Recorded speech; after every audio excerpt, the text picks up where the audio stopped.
Gentlemen, welcome back to a different type of video today. So, today I'm going to be reviewing and also giving you guys some tips on the new PS5 SCUF controller. And tips are going to be at the end of the video. So, on the screen right now, you're going to see a gameplay of me playing with the new controller. It was like one of the first games that I had with it. And you'll be able to tell that like my movement's slightly off, my shot's a little off. It definitely takes some getting used to, but once you're used to it, I think this can make, turn a regular player into a very good player, and I would definitely recommend it. So, for the review, the controller comes with 4 paddles on the back, 2 extra thumbsticks. One of them is like a normal size, and the other one is a tall rise one. Both of the extra ones are domed. I'm not a huge fan of the domed, but if you like them, definitely throw them on. It also comes with a super nice charging cable. It's like 6 feet and it's got super nice fabric on the outside. It's awesome. Alright, so for the good things on the controller. I think the base model is the only one that doesn't come with the grip on the back, but I love the grip on the back. If you can get if you don't have the money to get the higher up ones, I mean, it's not a big difference, but if you do, I would definitely recommend it. It's awesome. The paddles on the back feel super high quality. They're not just, janky pieces of plastic. Also the paddles, if you can pull any of the paddles off if you want to run just, 1 on each side. You want to run 2 on one side if you want to get weird with it. You can run 3, whatever. And then the controller itself just feels super high quality. It's not just some just cheap piece of plastic that they threw together. It feels like a legit controller, and I love it. All right, so for the bad things, there's only one bad thing that I had with this controller, and that is the placement of the paddles. So on like the PS4 controllers, and I don't know about the Xbox ones, but the PS4 SCUF controllers, the paddles seemed like they were like evenly spaced and you had enough room on both sides for 2 paddles. But on this one, it just feels like they're like the paddles on each side are super close to each other, and it's hard to fit.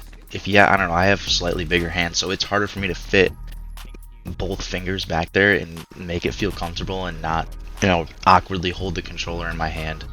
I don't know, that's just me, but it just feels like they crammed in the paddles to make it look good. But I don't know, you can take 2 off. You can take 1 off on each side and just run 2 if you wanted to, and it works just fine. All right. If you guys think this review is helpful, go ahead and hit the sub button for me. Greatly appreciated. Alright, let's get to the tips, my tips on the controller. Alright, if you want a higher rised joystick, do not use the dome one. Dome joysticks suck. Unless you like them, unless you're really into domed and you think you play better, be my guest.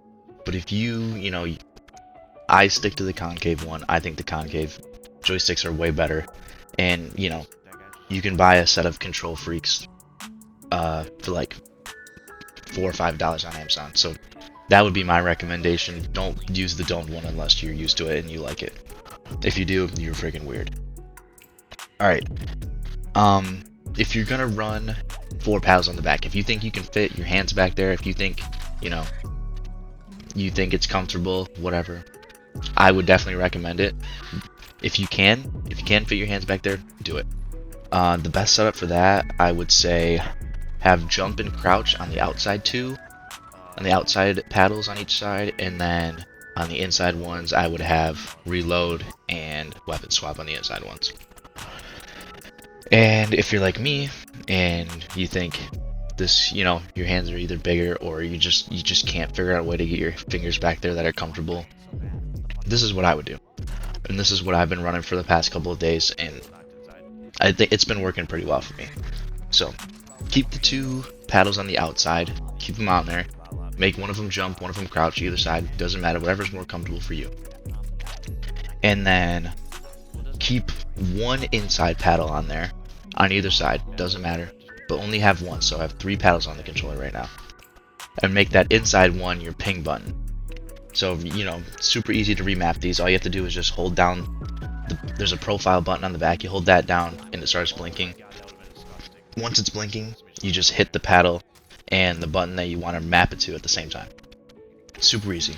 So I would map the inside one to your ping button. That way, you know, you're in the middle of a gunfight, or you know, you're downed and you want to mark somebody, or you're aimed in and you see somebody or an item you want to ping, you can ping it right from the paddle on the back. Super easy. And that, I don't know, to me that just makes the most sense, and it seems like it helps out a lot. Alright, that's gonna do it with the review and the tips. I hope you guys enjoy. I hope you guys enjoy the last 2 minutes of this gameplay. And yeah, if you guys liked it, leave a like. If you enjoyed, subscribe. I'll probably have another video out on this controller pretty soon about just settings and what you can do to maximize your performance with it. And yeah, hope you guys have a great day. Peace.